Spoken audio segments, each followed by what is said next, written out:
who has been thinking a lot about it. He's the host of Fearless, and he joins us tonight. Jason, thank you so much for coming on. And I wanted to talk to you last night. You don't seem to have audio, but I hope without a prompt you can still answer my question. Is Jason Whitlock back? I don't think so. Yes. There he is. Can you hear us, Jason Whitlock? Yes, I can.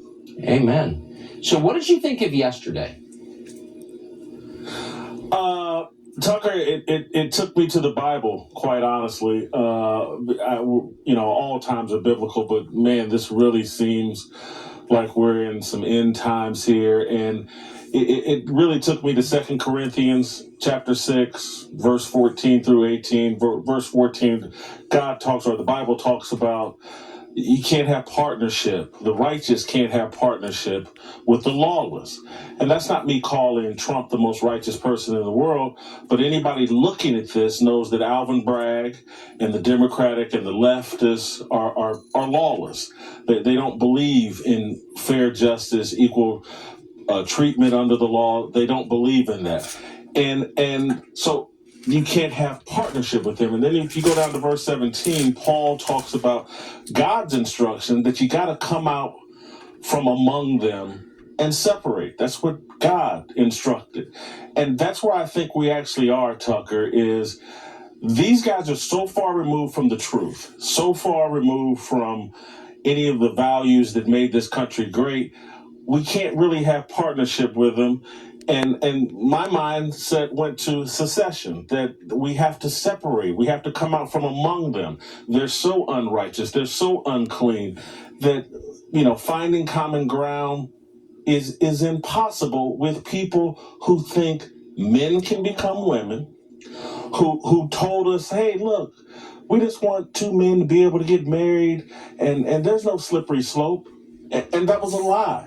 And we've seen the slippery slope. Now it's drag queens reading books to kids. Now it's taking kids to drag queen shows. Now it's mutilating kids and infecting them with gender dysphoria and using it as an excuse to cut off their breast or cut off their penis.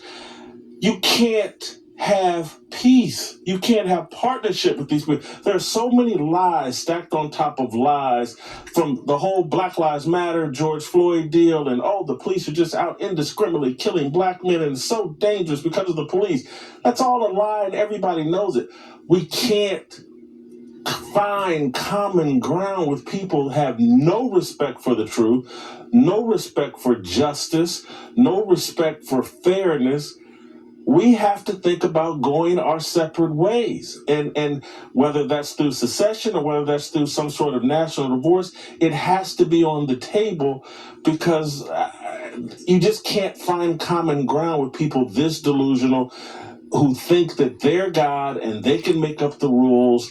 And so I don't see a pathway forward for those of us that respect America's founding, have traditional values, have a faith in God.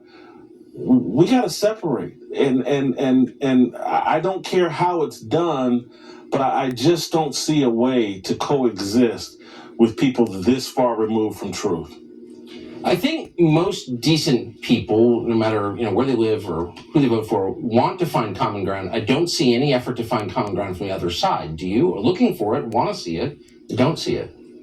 No. And look, there was a time I had many liberal friends that I loved, and I could find common ground with them. But now, if I have to agree that men can get pregnant, I have to agree that children should be subjected to drag queens. No, can't do it. Yeah.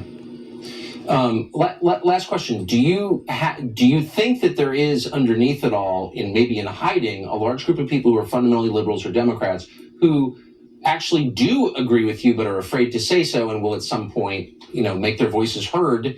Or do you think they just don't exist anymore? I think they exist. I just think they're scared. Like, some people want to